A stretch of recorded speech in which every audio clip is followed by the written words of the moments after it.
నమస్తే, welcome to KTV news. ముందుగా headlines చూద్దాం.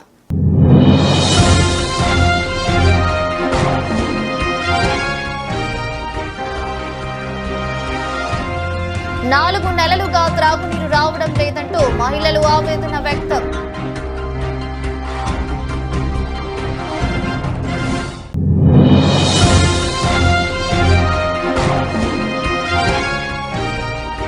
శ్రీ మధ్విరాట్ పోతులూరి వీర బ్రహ్మేంద్ర స్వామి వారి 332 ఆరాధన గురు పూజ మహోత్సవం.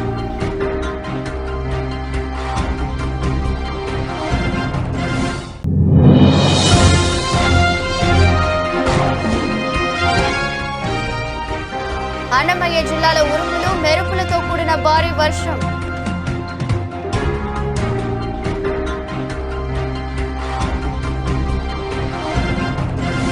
భారత స్వాతంత్ర సంగ్రామంలో తెలుగు ప్రజలు గర్వించదగ్గ విప్లవ జ్యోతి అల్లూరి సీతారామరాజు అని రాజ్యసభ మాజీ సభ్యులు కాంగ్రెస్ పార్టీ రాష్ట్ర ముఖ్య అధికార ప్రతినిధి డాక్టర్ ఎన్ తులసిరెడ్డి కొనియాడారు. స్వర్గీయ అల్లూరి సీతారామరాజు 101వ వర్ధంతిని కాంగ్రెస్ నాయకులు వేంపల్లిలో బుధవారం ఘనంగా నిర్వహించారు. ఈ సందర్భంగా తులసిరెడ్డి మాట్లాడుతూ మన్యం ప్రజల వారి ఆర్థిక సాంఘిక సముద్ధరణ కోసం తన సుఖాలను త్యాగం చేసి ఆత్మ బలిదానం చేసిన అమరజీవి అని కీర్తించారు. కార్యక్రమంలో కాంగ్రెస్ నాయకులు డాక్టర్ సుబ్రహ్మణ్యం, రామకృష్ణ, అమర్నాథ్ రెడ్డి, ఉన్నత నాగరాజు, రమణ, వినయ్ తదితరులు పాల్గొన్నారు. అల్లూరి సీతారామరాజు అల్లూరి సీతారామరాజు అల్లూరి సీతారామరాజు విశ్వకవి రవీంద్రనాథ్ ఠాగూర్ విశ్వకవి రవీంద్రనాథ్ ఠాగూర్ విశ్వకవి రవీంద్రనాథ్ ఠాగూర్. జై కాంగ్రెస్ జై కాంగ్రెస్ జై కాంగ్రెస్ జై కాంగ్రెస్. ఈరోజు ఇద్దరు మహనీయులకు సంబంధించినటువంటి రోజు. ఒకరేమో అల్లూరి సీతారామరాజు గారు, మరొకరేమో రవీంద్రనాథ్ ఠాగూర్ గారు. అల్లూరి సీతారామరాజు గారికి సంబంధించి ఇది వర్ధంతి, ఇది పరమపదించిన రోజు, 101వ వర్ధంతి. అల్లూరి సీతారామరాజు గారు ఆయన జీవించింది కేవలం 27 సంవత్సరాలు. ఈ భూమి మీద ఆయన జీవించింది కేవలం 27 సంవత్సరాలు మాత్రమే. కానీ ఈ స్వల్ప కాలాన్ని సద్వినియోగం చేసుకున్న, దేశ మాత కోసం, ప్రజల కోసం సద్వినియోగం చేసుకున్న చరితార్థుడు, చరిత్రకారుడు స్వర్గీయ అల్లూరి సీతారామరాజు గారు. మన్యం ప్రజల, గిరిజనుల, అటవీపుత్రుల, వనవాసీలను ఆంగ్లేయుల కబంధ హస్తాల నుండి రాజకీయంగా, సామాజికంగా, ఆర్థికంగా, సాంస్కృతికంగా వాళ్ళను విముక్తులను చేసేదానికోసం తన జీవితాన్ని అంకితం చేసిన, ఆత్మ బలిదానం చేసిన అమరజీవి స్వర్గీయ అల్లూరి సీతారామరాజు గారు. ఆయన ఒక విప్లవ వీరకిషోర్. ఆయన జీవితం, ఆయన జీవన విధానం తరతరాలకు, యువతకు స్ఫూర్తిదాయకంగా నిలుస్తుంది. ఇక రెండవ వారు విశ్వకవి రవీంద్రుడు. భారతదేశంలోనే కాక ఆసియా ఖండంలోనే తొలిసారిగా, మొట్టమొదటిగా నోబెల్ ప్రైజ్ పురస్కార గ్రహీత ఎవరంటే రవీంద్రనాథ్ ఠాగూర్ గారు. భారతదేశంలోనే కాదు, ఆసియా ఖండంలోనే. ఆయనకు సంబంధించి జయంతి కార్యక్రమం, 164వ జయంతి. నోబెల్ పురస్కార గ్రహీతగా భారతదేశానికి, ప్రపంచంలో ఒక గుర్తింపు తెచ్చారు. ఆయన వ్రాసినటువంటి గీతాంజలి అనే పద్య కావ్యానికి ఆయనకు నోబెల్ ప్రైజ్ ఇవ్వడం జరిగింది. రెండవది, ఆయన వ్రాసినటువంటి జనగణమన, ఇది జాతీయ గీతంగా చేయడం జరిగింది. ఇది ఒక గర్వకారణం. మూడవది, ఆయన స్థాపించినటువంటి శాంతినికేతన్ విద్యాలయం మొత్తము విద్యాలయాలకే ఒక తలమానికంగా, ఆదర్శంగా నిలిచింది. కాబట్టి అటువంటి విశ్వకవి రవీంద్రుని యొక్క జీవితం ఆదర్శం, అనుసరణీయం, మార్గదర్శకం, స్ఫూర్తిదాయకం. ఆపరేషన్ సింధూర్పై భారతీయ జనతా పార్టీ వైఎస్ఆర్ కడప జిల్లా అధ్యక్షులు వెంకట సుబ్బారెడ్డి మీడియా సమావేశం ఏర్పాటు చేశారు. ఆ వివరాలు ఇప్పుడు చూద్దాం. ఆ ఉగ్రవాదులపై ప్రతీకారంగా మనం దాడులు జరిపి దాదాపు 80 నుంచి 90 మంది ఉగ్రవాదులను హతమార్చినటువంటి నరేంద్ర మోడీ గారికి కృతజ్ఞతలు తెలియజేసుకుంటున్నాము. భారతదేశం దీని పరంగా అందరూ గర్విస్తున్నారు. అవునా? 2024లో ఎన్డీఏ కూటమి ప్రభుత్వం ఏర్పడినప్పటి నుంచి సెంట్రల్లో నరేంద్ర మోడీ గారి ప్రభుత్వం కావచ్చు, స్టేట్లో మన చంద్రబాబు గారు కావచ్చు, పవన్ కళ్యాణ్ గారు కావచ్చు, పురంధేశ్వరి గారు కావచ్చు, అవినీతి రహితంగా పాలన అందించాలన్నదే ఎన్డీఏ కూటమి యొక్క డబుల్ సర్కార్ యొక్క ఉద్దేశం. కానీ నేడు అధికారులు కానీ గత ప్రభుత్వంలోనే ఉన్నామా అనే విధంగా ప్రతి రంగంలో అవినీతి పరంగా, అవినీతి టెండర్లలో కావచ్చు, పనులలో కావచ్చు, అన్ని చోట్ల అవినీతి ఎక్కువైపోతుంది. వాళ్ళ ఉద్దేశం ఏంటంటే ఇంకా గత ప్రభుత్వంలోనే ఉన్నాము, అవినీతి ఎంత చేసినా కూడా మాకు ఏమీ కాదు అనే ఉద్దేశం. దానికి ఉదాహరణగా UCIL company Tummalapalle double road సంబంధించిన టెండర్ ఒకటి ఎంత అవినీతిపరమైందంటే సెంట్రల్ గవర్నమెంట్ ఫండ్ నేరుగా R&Bకి అప్పగించి R&B ద్వారా పనులు చేపట్టాలని ఈ మధ్యకాలంలోనే ఒక టెండర్ పిలిచారు. ఆ టెండర్ వచ్చేసి 6.72 ఎకరాలకు సంబంధించి దాదాపుగా 30,86,18,866 రూపాయలకు ఇచ్చినారు. ఈ టెండర్లలో 4 కంపెనీలు పార్టిసిపేట్ చేసినాయి. ఒకటి వచ్చేసి ద్వారకామయి కన్స్ట్రక్షన్స్, రెండవది వచ్చేసి NSPR అంటే నర్రెడ్డి శివప్రకాష్ రెడ్డి కన్స్ట్రక్షన్స్, ఏదైతే ఇంతకుముందు కడప నగరంలో కావచ్చు, కడప జిల్లాలలో కొన్ని చేస్తున్నటువంటి గత ప్రభుత్వ అధికారం వాళ్ళ యొక్క బంధువు. మూడవది వచ్చేసి శివసాయి కన్స్ట్రక్షన్స్, నాలుగవది వచ్చేసి స్వస్తిక్ ఇన్ఫ్రాలాజిక్స్ కంపెనీ. ఈ స్వస్తిక్ అనే కంపెనీ దాదాపుగా ఇంతకుముందు కొత్తపల్లె టు ముద్దనూరుకు దాదాపు 900 కోట్లకు నేషనల్ హైవేకి టెండర్ పిలిస్తే L2 స్థానంలో నిలిచినటువంటి కంపెనీ. అంతేకాకుండా దాదాపు 1000 కోట్లకు పైగా ఆంధ్రప్రదేశ్, తమిళనాడు, తెలంగాణ, కర్ణాటక రాష్ట్రాలలో 1000 కోట్లకు పైగా పనులు చేస్తున్నటువంటి కంపెనీ. అటువంటి కంపెనీలను కాదని అటువంటి రెండు శివసాయి స్వస్తిక్ కంపెనీలను డిస్క్వాలిఫై చేసి ఇప్పుడు ఈ NSPR కంపెనీకి అప్పగించడం అంటే ఇది ఎంతవరకు సమంజసమో మనం ఒక్కసారి అర్థం చేసుకోవాలి. దీంట్లో ఎంతగా జరిగింది అంటే 900 కోట్లకు వేసినటువంటి ఒక టెండర్లో L2గా నిలిచినటువంటి కంపెనీ ఈడ డిస్క్వాలిఫై అయిందంటే మన అధికారుల యొక్క తీరు ఏ విధంగా ఉందో మనం ఒక్కసారి గమనించవచ్చు. మామూలుగా ఈ అధికారులు ఏవైతే 4 కంపెనీలు వేసినారో ఆ 4 కంపెనీల యొక్క బిడ్డింగులను బయట పెట్టాలి. ఈ అధికారులు అధికారులు ఇప్పుడు ఈ టెండర్లలో పాల్గొని వీటిని ఓపెన్ చేశారో గత 6-7 సంవత్సరాల నుంచి ఏవేవి టెండర్లు ఉన్నాయో అన్ని టెండర్ల మీద ఏవేవి అవినీతి జరిగింది, ఏవే విధంగా అవినీతి అక్రమాలకు పాల్పడ్డారు, వీళ్ళు అవినీతికి పాల్పడి వీళ్ళు ఎంత సంపాదించారనే దాని మీద ఖచ్చితంగా ఎంక్వైరీ వేయాల్సిందే. వీటి మీద ఖచ్చితంగా కంప్లైంట్ పెట్టాల్సిందే. వీటి మీద ఎంక్వైరీ మేమైతే నరేంద్ర మోడీ గారికి లెటర్ రాస్తున్నాము దీని మీద. ఎందుకంటే ఇది యూసీఐఎల్ అనేది కేంద్ర ప్రభుత్వ ఆధీనంలో ఉండి అక్కడి నుంచి వస్తున్న ఫండ్స్తో చేస్తున్నటువంటి పనులు. ఇటువంటి అధికారులు ఉండబట్టే నేటికి కూడా డెవలప్మెంట్ అనేది ఆగిపోతూ ఉంది. ఇటువంటి అవినీతి అధికారులు ఉండడం వల్ల పనులు ఆలస్యంగా జరుగుతున్నాయి. పనులు ఆలస్యంగా జరగడమే కాకుండా అభివృద్ధి ఆగిపోతుంది. ఇటువంటి అవినీతి అధికారుల మీద ఖచ్చితంగా అయితే చర్యలు తీసుకోవాలి. దీని మీద ఖచ్చితంగా ఈ టెండర్ను క్యాన్సిల్ చేసి, ఎందుకంటే లాస్ట్ 2 వేసినటువంటి స్వస్తిక్ కావచ్చు, శివసాయి కావచ్చు, వాళ్ళు మైనస్ టెండర్లకు వేశారు. ఈ టెండర్ పొందినటువంటి సంస్థలు L1, L2లు L1 వచ్చేసి 3.9 ఎక్సెస్ వేస్తే L2 వచ్చేసి 4.9.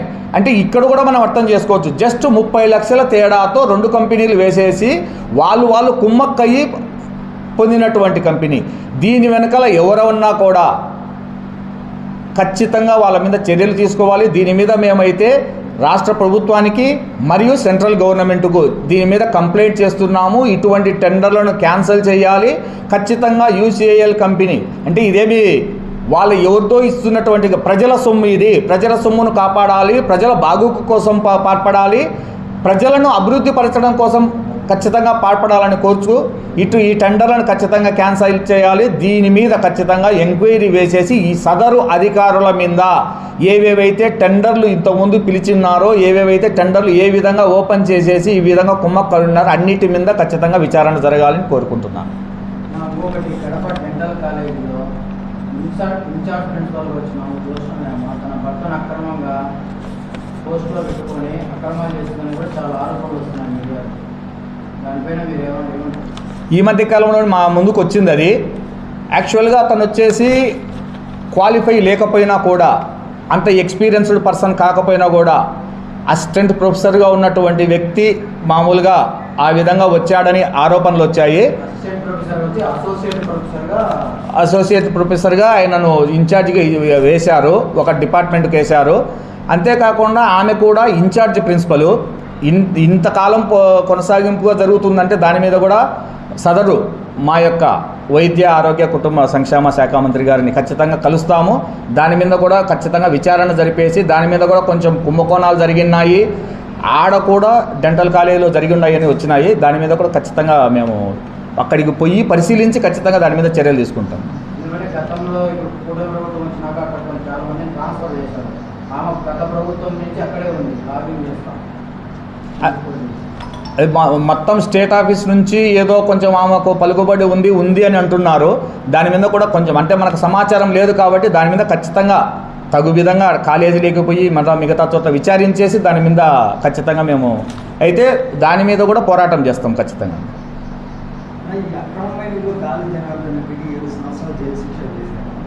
అంటే మన వైసీపీ ప్రభుత్వం కూడా లాస్ట్ ఇయర్ 5 ఏళ్ల కాలంలో భారీగా అలాంటి పరిస్థితి మనకు కూడా వస్తుంది. అక్కడ మన గతంలో రాజకీయ పార్టీ నాయకులు కూడా శిక్షణ గతంలో కూడా మేము కూడా ఈ మాట ఖచ్చితంగా వేములలో ఈ విధంగా అక్రమ మైనింగ్ జరుగుతుంది. టిఫిన్ వెరైటీస్లో అక్రమం అంటే ఏదైతే కంపెనీ ట్రిబ్యునల్లో ఉందో, కోర్టులో ఉందో అటువంటి కంపెనీలో వేరే వాళ్ళు వచ్చి చేస్తున్నారని మేము ఆరోపణలు చేస్తున్నాము. దాని మీద ఆల్రెడీ డీడీ మైన్స్ కూడా కంప్లైంట్ చేసి ఉన్నాము. దాని మీద ఎంక్వైరీ గూగుల్ టేక్అవుట్ తీసుకొని ఎంతవరకు మైనింగ్ జరిపారు ఎక్కువ దాన్ని కూడా తీసుకొని సిబిఐ దాన్ని ఆల్రెడీ సెంట్రల్ గవర్నమెంట్కు మైన్స్ డిపార్ట్మెంట్లకు ఆల్రెడీ లెటర్ రాసాము. మేము సదరు సీఎం గారికి రాసాము, పవన్ కళ్యాణ్ గారికి రాసాము, మినిస్టర్కి రాసాము. దాని మీద గూగుల్ టేక్అవుట్ తీసేసుకొని దాని మీద చర్యలు తీసుకోమని రాసినాము. మేబీ ఒకవేళ అడిగితే మేము సిబిఐ ఎంక్వైరీ కూడా దాని మీద అడుగుతాం ఖచ్చితంగా. ఆపరేషన్ సింధూర్ అదే ఆల్రెడీ మన భారతదేశము ఏదైతే మిసైల్స్ ఉపయోగించిందో అది హై క్వాలిఫైడ్ కాదు, మిడిల్ కూడా కాదు, లో. మన దగ్గర ఉన్నటువంటి అదే చెప్తున్నాం కదా, పాకిస్తాన్లో ఎందుకు పనికిరాని పోతా అంటే అటువంటివి మాత్రమే ఉపయోగించాం. అట్లా కేవలం ఉగ్రవాదులను హతమార్చడం కోసమే ఇది. నెక్స్ట్ ఏదైనా ఫర్దర్ ప్రొసీడింగ్స్ జరిగితే మోడీ గారు ఆ దేశం మీద కూడా అంటే ఎవరైతే ఉగ్రవాదాలకు సపోర్టుగా నిలుస్తున్నారో, ఎవరైతే ఉగ్రవాదాలను పోషిస్తున్నారో వాళ్ళకు కూడా ఖచ్చితంగా ఆ దెబ్బ అనేది పడుతుందనేది చూచాయికంగా ఈరోజు 1:44 చిన్న సమాధానం ఇచ్చారంతే. అన్నమయ్య జిల్లాలో ఉరుములు మెరుపులతో కూడిన భారీ వర్షం కురిసింది. రాయచోటి పట్టణంలో భారీ ఎత్తున ఈదురుగాలులు వీయడంతో రహదారులపై ట్రాఫిక్ నియంత్రణ కోసం ఏర్పాటు చేసిన ఇనుప బారికేడ్లు సైతం గాలికి కొట్టుకుపోయాయి. పట్టణ పరిధిలో కురిసిన భారీ వర్షానికి అక్కడక్కడ చెట్టు నెలకొరిగాయి. పెద్ద ఎత్తున కురిసిన భారీ వర్షానికి రహదారులపై వర్షపు నీరు నిలవడంతో వాహనదారులు, ప్రజలు తీవ్ర ఇబ్బందులు పడుతున్నారు.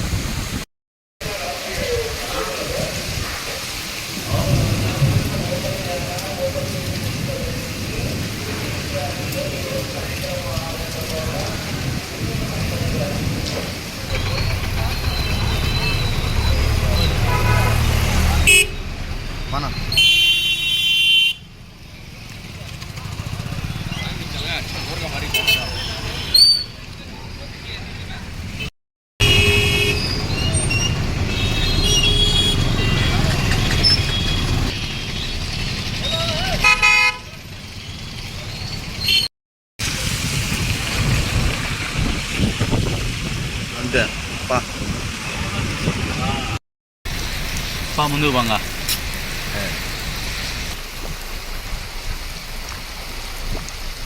ఉండు 10 సెకండ్లు ఉండాలి.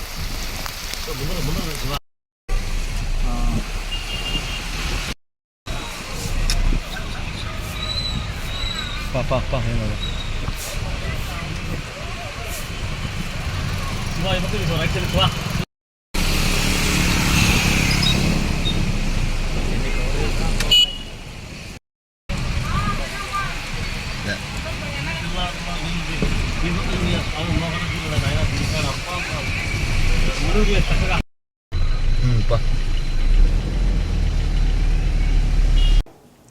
వైఎస్ఆర్ కడప జిల్లా బ్రహ్మంగారి మఠం మండలం కందిమల్లాయపల్లి గ్రామంలో జగద్గురు శ్రీ మధ్విరాట్ పోతులూరి వీర బ్రహ్మేంద్ర స్వామి వారి 332వ ఆరాధన గురు పూజ మహోత్సవములు అంగరంగ వైభవంగా జరుగుతున్నాయి. ఇందులో భాగంగా ఈరోజు వైశాఖ శుద్ధ దశమి స్వామివారు సజీవ సమాధినిష్ట వహించిన సుదినం. ఈ రోజు తెల్లవారుజాము నుండి ఆంధ్ర, తెలంగాణ, కర్ణాటక రాష్ట్రాల నుండి భక్తులు లక్షల సంఖ్యలో స్వామివారిని దర్శించుకున్నారు. స్వామివారికి తెల్లవారుజాము నుండి ప్రత్యేక అలంకరణలు, పూజలు నిర్వహించారు. స్వామివారు దీక్షా బంధన అలంకరణతో భక్తులకు దర్శనమిచ్చారు. స్వామివారి మాడ వీధిలో ఊరేగారు. బ్రహ్మంగారి మఠం ఫీట్ పర్సన్ శంకర్ బాలాజీ, ఆలయ మేనేజర్ ఈశ్వరయ్య ఆచార్య ఆధ్వర్యంలో స్వామివారి దర్శనం కోసం వచ్చిన భక్తులకు ఎటువంటి అసౌకర్యాలు కలగకుండా చలువ పందిర్లు, తాగునీటి వసతి ఏర్పాటు చేశారు. భక్తుల రవాణా కోసం ఆర్టీసీ వారు ప్రత్యేక బస్సు సౌకర్యం ఏర్పాటు చేశారు. ఎటువంటి అసాంఘిక కార్యకలాపాలు జరగకుండా Mydukur rural circle inspector Shivashankar ఆధ్వర్యంలో దువ్వూరు మఠం ఎస్ఐలు వినోద్ కుమార్, శివప్రసాద్ మరియు సిబ్బంది బందోబస్తు నిర్వహించారు.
అనంతపురం జిల్లా వాస్తవులు గౌరవ గారు ఎక్కడున్నా ఇక్కడ చేయగలరు.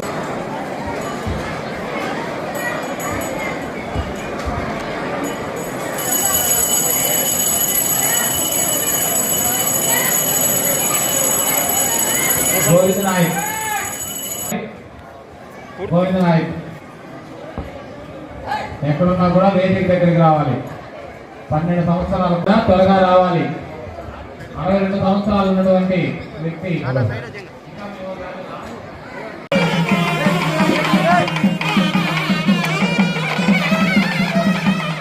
దర్శనం చేస్తున్న వాళ్ళు కూర్చోవద్దు, వెళ్ళాలి. మీరు వెళ్ళాలమ్మా, దర్శనం చేస్తున్న వాళ్ళు కూడా ముందుకు వెళ్ళాలి, కూర్చోవద్దు. ఎవరు కూర్చోవద్దు. ఓం శ్రీ గురుభ్యో నమః. శ్రీ విరాట్ పద విఖ్యాతం సిద్ధానంద ప్రదాయకం కాలజ్ఞాన ప్రవక్తారం వీరబ్రహ్మ గురుం భజే. ప్రపంచ మానవాళికి తన బోధనల ద్వారా ఆధ్యాత్మికతను తెలియజేసి సమతావాదాన్ని పెంచిన జ్ఞాని, యోగి, జగద్గురు శ్రీ మధ్విరాట్ పోతులూరు వీరబ్రహ్మేంద్ర స్వాముల వారు తన కాలజ్ఞానం ద్వారా భూత, భవిష్యత్, వర్తమాన కాలాల్లో జరిగే వింతలు, విశేషాలు, సమాజంలో మార్పులు ముందుగానే తెలియజేశారు. కుల వివక్షకు వ్యతిరేకంగా, అంటరానితనానికి వ్యతిరేకంగా, కుల మతాలకు అతీతంగా పల్లె పల్లెకు తిరిగి ప్రజలను చైతన్యపరిచిన గొప్ప తత్వవేత్త. కడప జిల్లాలోని కందిమల్లాయపల్లెలో రాజయోగిగా స్థిరపడి లోకోత్తర దీక్షతో తత్వ ప్రబోధం చేసి కాలజ్ఞాన ప్రవక్తగా ప్రసిద్ధుడై తుదకు 1693న శ్రీముఖరామ సంవత్సరం వైశాఖ శుద్ధ దశమినందు జగద్గురు శ్రీ మద్రాట్ పోతులూరు వీరబ్రహ్మేంద్ర స్వాముల వారు సజీవ సమాధి నిష్ఠ వహించారు. నాటి నుంచి నేటి వరకు ఆనవాయితీగా ప్రతి సంవత్సరం ఆరాధన గురుపూజ మహోత్సవాలు, నిరంతర అన్నదాన నిత్య నైవేద్యాది కార్యక్రమాలు అత్యంత వైభవంగా జరుగుతున్నవి. యథావిధిగా ఈ సంవత్సరం కూడా శ్రీ వీరబ్రహ్మేంద్ర స్వాముల వారి ఆరాధన గురుపూజ మహోత్సవాలు మే నెల 4వ తేదీ నుండి మొదలై 9వ తేదీ వరకు వైభవోపేతంగా బ్రహ్మంగారి మఠం నందు జరుగును. అత్యంత ముఖ్యమైన రోజు మే నెల 7వ తేదీ అనగా శ్రీ విశ్వావసనామ సంవత్సరం వైశాఖ శుద్ధ దశమి నందు జగద్గురువు శ్రీ మద్విరాట్ పోతులూరు వీరబ్రహ్మేంద్ర స్వాముల వారు సజీవ సమాధి నిష్ఠ వహించిన పవిత్ర సుదినం. పిదప మరుసటి రోజు 8వ తేదీ బ్రహ్మరథోత్సవము అత్యంత వైభవంగా జరుగును. తదుపరి 9వ తేదీ శ్రీ స్వామివారికి మహాప్రసాద నివేదన జరుగును. కావున భక్తులెల్లరూ విచ్చేసి ఈ పూజా కార్యక్రమంలో పాల్గొని శ్రీ స్వామివారి తీర్థ ప్రసాదములు స్వీకరించి స్వామివారి కృపకు పాత్రులు కాగలరని కోరుచున్నాము. స్వస్తి ప్రజాభ్యః పరిపాలయంతాం న్యాయేన మార్గేణ మహీమహీసాః దేవబ్రాహ్మణేభ్యః శుభమస్తు నిత్యం. లోకా సమస్తా సుఖినో భవంతు. ఓం శాంతి శాంతి శాంతి. స్వస్తి. వైఎస్ఆర్ కడప జిల్లా రాజీవ్ నగర్ కాలనీ మహిళలు వేంపల్లి గ్రామ పంచాయతీ ఎదుట ధర్నా నిర్వహించారు. 4 నెలలుగా త్రాగునీరు రావడం లేదు అంటూ మహిళలు ఆవేదన వ్యక్తం చేశారు. డబ్బులు ఇచ్చి నీరు కొనుక్కుంటున్నామని మహిళల నిరసన గలం విప్పారు.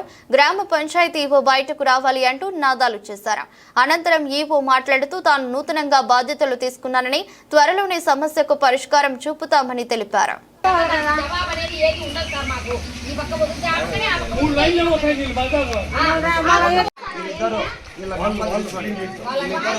వాళ్ళు క్లీన్ చేసి ఆ వచ్చే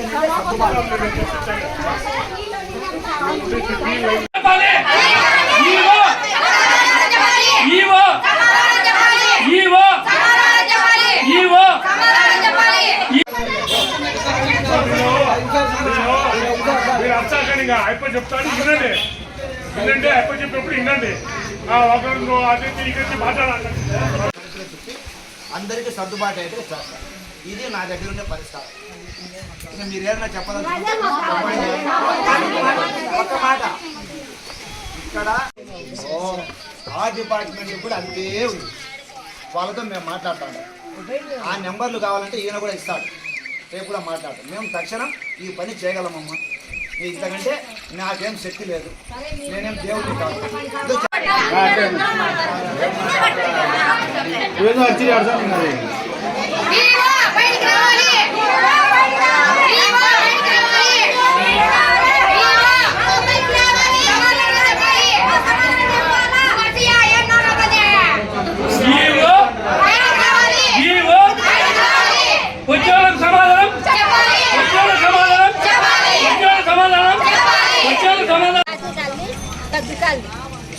మాకు నీళ్ళు 5 నెలలు ఉరివే నీళ్ళు రల్లా. మేము ముసలివాళ్ళం, మాకు షుగర్లు బీపీలు ఉన్నాం. మేము మాయలేము నాయన. ఇన్నాళ్ళు శివాను వస్తాయని శివాను నమ్ముకున్నాం. ఇంకా మాతో కాక మేము ఇక్కడికి వచ్చినాం. ఎవరే కానీ మాకు జవాబు చెప్పాలా. దానికి పరిస్థితి మీరే ఏమన్నా చేయండి.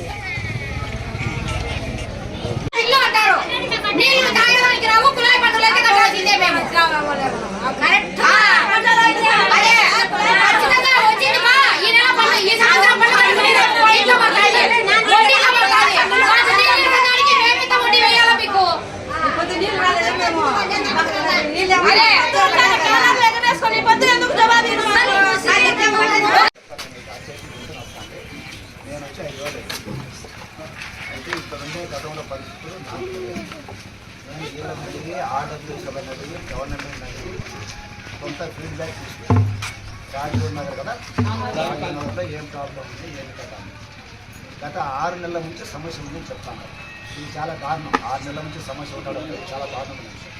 ఇప్పుడు నేను ఉన్నతాధికారుల దృష్టికి తీసుకుపోతా ఉంటా. ఇప్పుడు మా దగ్గర మేము కింద కాలనీలో ఉన్నాము. మాకు ఇప్పుడు సంక్రాంతి పండుగ నుంచి మాకు నీళ్ళే రాలేదు. శివన్నని అడిగి మేము ఎన్ని రోజుల నుంచి శివన్నని అడుగుతుంటే రోజు ఎప్పుడన్నా అడుగు, ఈరోజు రాత్రికి వచ్చాయి మా నీళ్లు అంటాడు. ఆ రోజు రాత్రికి మేలుకున్నా, రేపు రాత్రికి మేలుకున్నా మాకు నీళ్ళు అయితే రావు. ఈ 5 నెలల వరకు ఇప్పటి వరకు మేము ఆయన గౌరవం ఇచ్చి ఇంతవరకు మేము పంచాయతీ ఆఫీస్ దగ్గరికి రాలే. ఈ రోజు వచ్చి అడిగితే దానికి ఇప్పుడు 1.5 గంట అవుతుంది. దానికి ఎవరే కానీ సమాధానం చెప్పే వాళ్ళే దాతలు లేరు. కనీసం ఎందుకు వచ్చినారు మీరు అని అడిగినారు కానీ లోపలికి పోతున్నారు. ఎవరే కానీ దానికి జవాబు చెప్పలే, పరిష్కారం ఏది లేదు. ఇది మోటార్లు వేసినాం లేమ్మంటారు, ఆ మోటార్ వేసింది లేదు, పెట్టింది లేదు. అది వచ్చినాయో వేసినారో లేదో కూడా తెలియదు. ఆ నీళ్ళు అయితే మాకు రావు. కొన్ని బజార్లకు నీళ్ళు పైపులు ఉన్నాయి. మీకు దానికి ప్రస్తుతానికి నేను అర్జెంటుగా రేపే చేయాల్సిన పని ఏంటంటే ఆ ఉండే బోర్లలో లోపలికి పైపు నీళ్లు దింపుతాం. నీళ్లు దింపి ఎన్ని వస్తాయి అన్ని మాకు చూస్తాం. మిగతాది ఏదైనా ట్యాంకర్లు అవకాశం ఉంటే ట్యాంకర్లు తోలిస్తాం. తర్వాత దీని పర్మనెంట్ సొల్యూషన్ ఏంటంటే ఇంకొక బోర్ వేయడము, లేదా వర్షాలు వచ్చేదాకా ఆర్డబ్ల్యూఎస్ ఇప్పుడు ఇంజనీర్తో మేడం మాట్లాడతాను లోపల ఇది అని ఇప్పుడు ఏంటి వాళ్ళకి అంటే నీళ్ళు ఇచ్చేవాళ్ళు వాళ్ళ కమిటీ ఇచ్చి గవర్నమెంట్కి రాశారు. పర్మనెంట్గా ఎన్ని నెలలు కావాలంటే అన్ని నెలలు ట్యాంకర్ తోలుతారు. ఇది నా దగ్గర ఉండే సమాధానం. కొద్దిగా ఓరు పట్టాలి. ఎందుకంటే నేను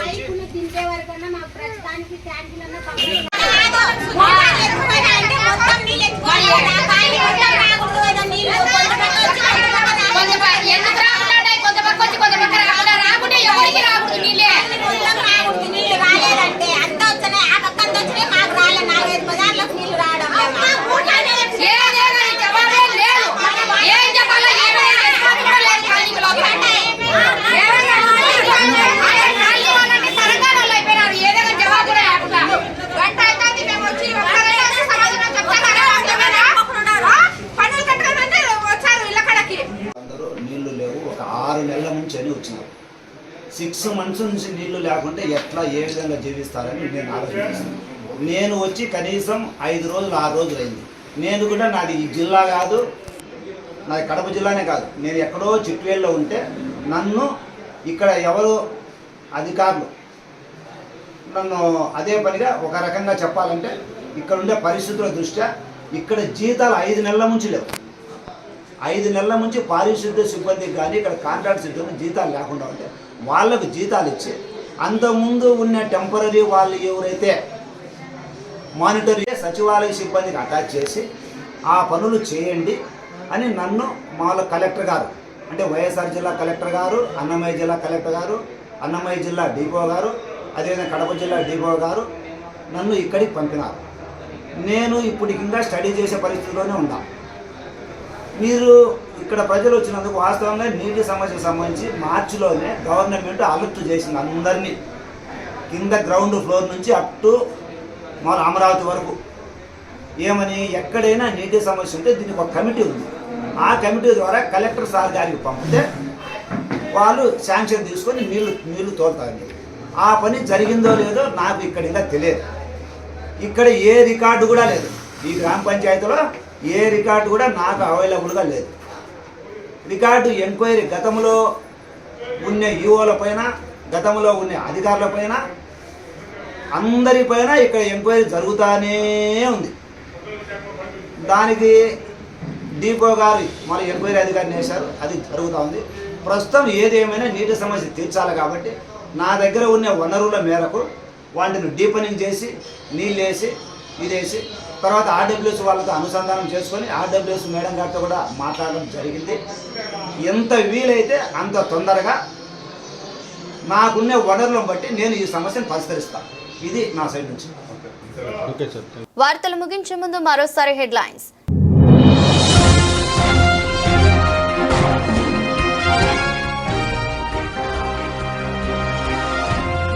4 నెలలుగా త్రాగునీరు రావడం లేదంటూ మహిళలు ఆవేదన వ్యక్తం.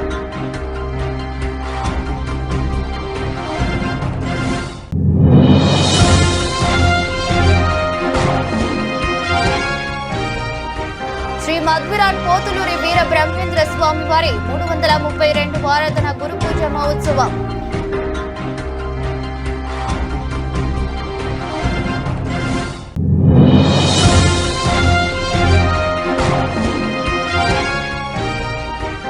అన్నమయ్య జిల్లాలో ఉరుములు మెరుపులతో కూడిన భారీ వర్షం.